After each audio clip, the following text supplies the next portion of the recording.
અભય થઈને નિષ્પક્ષતાથી નિરપેક્ષ રીતે વાસ્તવિકતાનો અરીસો રૂપી સચોટ માહિતી લાવતો સત્યની સાથે અભય ટાઈમ્સ।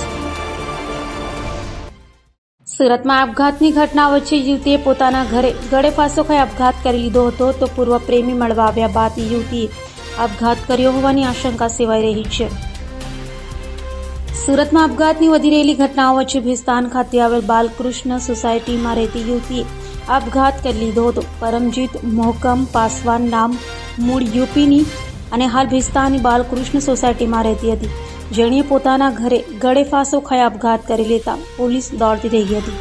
પોલીસે લાશનો કબજો લઈ તપાસ કરતા પ્રાથમિક તપાસમાં એવું સામે આવ્યું હતું કે મૃતક યુવતીનો પૂર્વ પ્રેમી ઓફિસર અંસારી 20 દિવસ પહેલા મળવા આવ્યો હતો અને તેઓ વચ્ચે ઝઘડો થતા યુવતીએ આપઘાત કર્યો છે। હાલ તો આ મામલે ભેસ્તાન પોલીસે ગુનો નોંધી તપાસ હાથ ધરી છે।